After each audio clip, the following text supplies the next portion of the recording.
Hi hello ಎಲ್ಲರಿಗೂ ನಮಸ್ಕಾರ. ಎಲ್ಲರೂ ಹೇಗಿದ್ದೀರಾ? Welcome back to my YouTube channel. ಎಲ್ಲರೂ ಚೆನ್ನಾಗಿದ್ದೀರಾ ಅಂತ ಅಂದ್ಕೊಂಡು ವೀಡಿಯೋನ ಸ್ಟಾರ್ಟ್ ಮಾಡ್ತಾ ಇದ್ದೀನಿ. ಇವತ್ತು ನಮ್ಮ ಮನೇಲಿ ಮೊಟ್ಟೆ ಕೋಳಿ ಸಾಂಬಾರನ್ನ ಮಾಡಿದ್ದೆ. ಈ ಚಳಿಗಂತೂ ಮೊಟ್ಟೆ ಕೋಳಿ ಸಾಂಬಾರು ತುಂಬಾ ಚೆನ್ನಾಗಿರುತ್ತೆ. ಹಾಗೆಯೇ ಮಾಡೋದಕ್ಕೂ ಈಸಿ, ನೋಡೋದಕ್ಕೂ ತುಂಬಾ ಕಲರ್ಫುಲ್ ಆಗಿದೆ. ಈ ಮೊಟ್ಟೆ ಕೋಳಿ ಸಾಂಬಾರನ್ನ ಯಾವ ರೀತಿ ಮಾಡೋದು ಅಂತ ಹೇಳಿ ರೆಸಿಪಿನ ಶೇರ್ ಮಾಡ್ತಾಯಿದ್ದೀನಿ. ಬನ್ನಿ ನೋಡ್ಕೊಂಬರೋಣ. ನೋಡಿ ಎಷ್ಟು ಚೆನ್ನಾಗಿದೆ ಕಲರ್ಫುಲ್ಲಾಗಿ ಅಂತ. ಈ ರೀತಿಯಾಗಿ ಮೊಟ್ಟೆ ಕೋಳಿ ಸಾಂಬಾರನ್ನ ಮಾಡ್ಕೊಂಡು ತಿಂತಾ ಇದ್ದರೆ ಆ ಟೇಸ್ಟೇ ಬೇರೆ ಥರ ಇರುತ್ತೆ ಅಲ್ವಾ? ಬನ್ನಿ ನೋಡೋಣ ಯಾವ ರೀತಿ ಮಾಡೋದು ಅಂತ ಹೇಳಿ.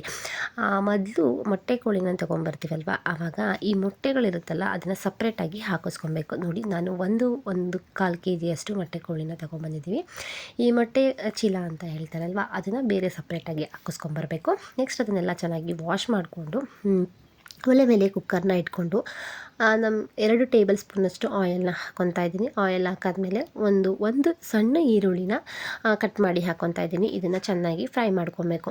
ನೋಡಿ, ಈ ಥರ ಆಯಿಲಲ್ಲಿ ಚೆನ್ನಾಗಿ ಫ್ರೈ ಮಾಡಿಕೊಂಡು ಇದೆಲ್ಲ ಬ್ರೌನ್ ಕಲರ್ ಬರೋವರೆಗೂ ಫ್ರೈ ಮಾಡ್ಕೊಳ್ಳಿ. ನೆಕ್ಸ್ಟ್ ಇದು ನೋಡಿ, ಫೈನಲಿ ಎಲ್ಲ ಬ್ರೌನ್ ಕಲರ್ ಬಂದಿದೆ. ಇವಾಗ ನಾನು ಅದನ್ನು ವಾಶ್ ಮಾಡಿ ಇಟ್ಕೊಂಡಿದ್ದೆ ಅಲ್ವಾ, ಅದನ್ನು ಹಾಕ್ಕೊತಾ ಇದ್ದೀನಿ. ಚಿಕನ್ ಎಲ್ಲ ನೋಡಿ ತುಂಬಾ ಚೆನ್ನಾಗಿದೆ. ತುಂಬ ಎಳೆದು ಆಗಿರಬಾರ್ದು, ತುಂಬ ಬಲ್ತು ಇರಬಾರ್ದು, ಮೀಡಿಯಮ್ ಆಗಿರಬೇಕು. ಆವಾಗಂತೂ ಸಾಂಬಾರು ಟೇಸ್ಟ್ ತುಂಬಾ ಚೆನ್ನಾಗಿ ಬರುತ್ತೆ. ಇದಕ್ಕೆ ಉಪ್ಪು ಏನು ಹಾಕ್ಕೊಬೇಡಿ, ಹಂಗೇ ಹಸಿ ಸ್ಮೆಲ್ಲೆಲ್ಲ ಹೋಗೋವರೆಗೂ ಆಯಿಲಲ್ಲಿ ಫ್ರೈ ಮಾಡ್ಕೊತಾ ಇರಬೇಕು. ಕುಕ್ಕರ್ನ ಸ್ವಲ್ಪ ಕಮ್ಮಿ ಉರಿನ ಇಟ್ಕೊಂಡು ಫ್ರೈ ಮಾಡ್ಕೊಳ್ಳಿ. ನೋಡಿ, ಈ ಥರ ನೀರೆಲ್ಲ ಬಿಟ್ಕೊಬೇಕು. ಎಷ್ಟೊಂದು ನೀರು ಬಿಟ್ಕೊಂಡಿದೆ ನೋಡಿ. ನಾನು ಅರಿಶಿನ ಹಾಕಿ ತೊಳೆದಿದ್ದೆ ಅಲ್ವಾ, ಅದಕ್ಕೋಸ್ಕರ ಈ ಥರ ಬರ್ತಾಯಿದೆ. ನೀರೆಲ್ಲ ಹೆಂಗೋಗಬೇಕು ಅಲ್ಲಿವರೆಗೂ ಈ ಥರ ಇದು ಮಾಡ್ಕೊಳ್ಳಿ. ನೆಕ್ಸ್ಟು ಸ್ವಲ್ಪ ನೀರಿದೆ ಅಂತ ಅಂದಾಗ ಸ್ವಲ್ಪ ಖಾರದ ಪುಡಿನ ಹಾಕ್ಕೊತಾ ಇದ್ದೀನಿ. ಅದಕ್ಕೇ ನಾನು ಸ್ವಲ್ಪ ಅರಿಶಿನ ಪುಡಿನ ಹಾಕ್ಕೊತಾ ಇದ್ದೀನಿ. ನೆಕ್ಸ್ಟ್ ಇದಕ್ಕೆ ಉಪ್ಪನ್ನ ಹಾಕ್ಕೊತಾ ಇದ್ದೀನಿ. ಇದನ್ನೆಲ್ಲ ಹಾಕ್ಕೊಂಡಾದ್ಮೇಲೆ ಕೊತ್ತಂಬರಿ ಸೊಪ್ಪನ್ನ ಹಾಕ್ಕೊತಾ ಇದ್ದೀನಿ. ನೋಡಿ, ಇದೆಲ್ಲ ಹಾಕ್ಕೊಂಡು ಚೆನ್ನಾಗಿ ಫ್ರೈ ಮಾಡ್ಕೊಬೇಕು. ಈ ಥರ ಫ್ರೈ ಮಾಡಿಕೊಂಡು ಇದೆಲ್ಲ ಉಪ್ಪು ಖಾರ ಎಲ್ಲ ಇಟ್ಕೊಬೇಕು ಚಿಕನ್ಗೆ. ಆ ಥರ ಫ್ರೈ ಮಾಡ್ಕೊಳ್ಳಿ. ಕಡಿಮೆ ಉರಿ ಇಟ್ಕೊಂಡು ಇದು ಫ್ರೈ ಆಗ್ತಾ ಇರಲಿ.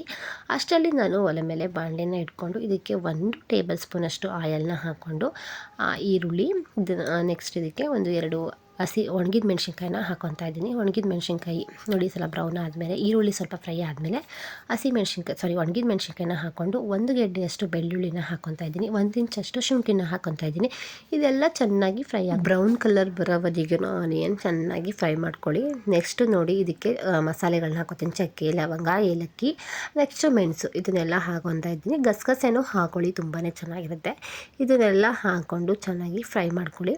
ನೆಕ್ಸ್ಟ್ ಸ್ವಲ್ಪ ಗಟ್ಟಿ ಬರಲಿ ಅಂತ ಹೇಳಿ 1 ಟೇಬಲ್ ಸ್ಪೂನಷ್ಟು ಕಡಲೆನ ಹಾಕ್ಕೊಂಡೆ, ಹುರ್ಗಡ್ಲೆನ.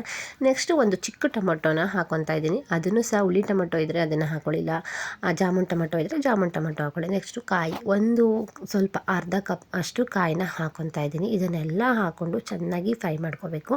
ಕೊನೆಯಲ್ಲಿ ನೋಡಿ, ಕಡಿಮೆ ಉರಿ ಇಟ್ಕೊಳ್ಳಿ. ಆವಾಗ ಸ್ಟವ್ ಆಫ್ ಮಾಡಿದ್ರೂ ಆಗುತ್ತೆ. ಆವಾಗ ಪುದೀನನೂ ಕೊತ್ತಂಬರಿ ಸೊಪ್ಪನ್ನು ಹಾಕ್ಕೊಂಡು ಫ್ರೈ ಮಾಡ್ಕೋಬೇಕು ಚೆನ್ನಾಗಿ. ಇದನ್ನೆಲ್ಲ ಹಾಕ್ಕೊಂಡು ಫ್ರೈ ಮಾಡಾದಮೇಲೆ ಇದು ಸ್ವಲ್ಪ ಹೊತ್ತು ಆರೋದಕ್ಕೆ ಬಿಟ್ಬಿಡಿ. ಇದನ್ನೆಲ್ಲ ಸ್ವಲ್ಪ ಹೊತ್ತು ಆರೋದಕ್ಕೆ ಇಟ್ಬಿಟ್ಟು ನೆಕ್ಸ್ಟ್ ಮಿಕ್ಸಿ ಬೌಲ್ನ ತೊಗೊಂಡು ಅದಕ್ಕೆ ಇದನ್ನೆಲ್ಲ ಹಾಕೋಣ. ಇದನ್ನು ಬಿಸಿದ ರುಬ್ಬಕ್ಕೆ ಹೋಗಬೇಡಿ. ಸ್ವಲ್ಪ ಮಿಕ್ಸಿ ಹೀಟ್ ಆಗೋಗ್ಬಿಡೋ ಚಾನ್ಸಸ್ ಇರುತ್ತೆ. ಅದಕ್ಕೆ ಬಿಸಿದ ರುಬ್ಬಕ್ಕೆ ಹೋಗಬೇಡಿ. ಎಲ್ಲ ಸಂಪೂರ್ಣವಾಗಿ ಆರಿದ ಮೇಲೆ ರುಬ್ಕೊಳ್ಳಿ. ನೆಕ್ಸ್ಟ್ ನಾನು ಫ್ರೈ ಮಾಡೋದಕ್ಕೆ ಮಾಡೋಕ್ಕಿಟ್ಟಿದ್ನಲ್ವ, ಅದು ನೋಡಿ ಯಾವ ಥರ ಕಲರ್ಫುಲ್ಲಾಗಿ ಎಷ್ಟು ಚೆನ್ನಾಗಿ ಬಂದಿದೆ.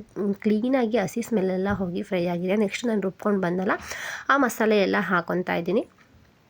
ನೋಡಿ, ಎಲ್ಲ ಹಾಕ್ಕೊಂಡು ಇದು ಸ್ವಲ್ಪ ಮುದ್ದೆಗಲ್ವ, ನಿಮಗೆ ಬೇಕು ಅಂದರೆ ಗಟ್ಟಿನೇ ಮಾಡ್ಕೊಳ್ಳಿ. ಇಲ್ಲ ನಿಮ್ಗೆ ಯಾವ ಅದಕ್ಕೆ ಬೇಕು ಚಪಾತಿಗೆ ಅಂತ ಅಂದರೆ ಸ್ವಲ್ಪ ಗಟ್ಟಿ ಮಾಡಿಕೊಂಡ್ರೆ ತುಂಬಾ ಚೆನ್ನಾಗಿರುತ್ತೆ.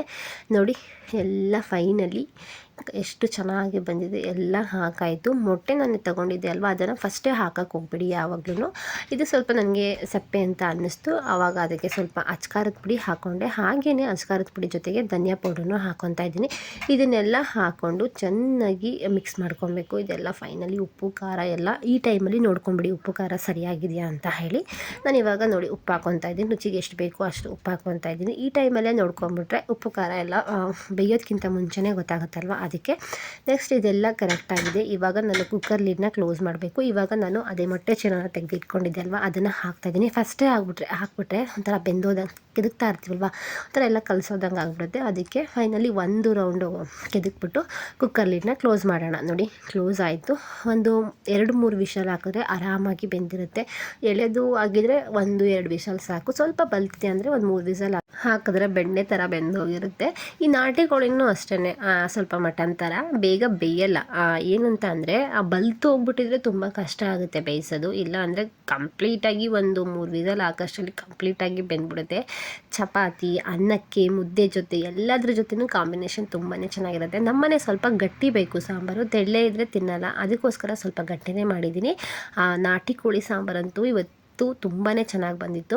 ಈ ರೆಸಿಪಿನ ಮನೇಲಿ ಒಂದ್ಸಲ ಟ್ರೈ ಮಾಡಿ ನೋಡಿ, ಖಂಡಿತವಾಗ್ಲೂ ನಿಮಗೆಲ್ಲರಿಗೂ ಇಷ್ಟ ಆಗುತ್ತೆ. ಲಾಸ್ಟಲ್ಲಿ ನಾನು ಕೊತ್ತಂಬರಿ ಸೊಪ್ಪನ್ನ ಹಾಕೊತಾ ಇದ್ದೀನಿ. ಇವತ್ತಿನ ರೆಸಿಪಿ ಇದಾಗಿತ್ತು. ಇದೇ ರೀತಿ ಇನ್ನೂ ಸಾಕಷ್ಟು ರೆಸಿಪಿಯೊಂದಿಗೆ ಮತ್ತೆ ಸಿಗೋಣ. Thank you for watching. Bye, take care.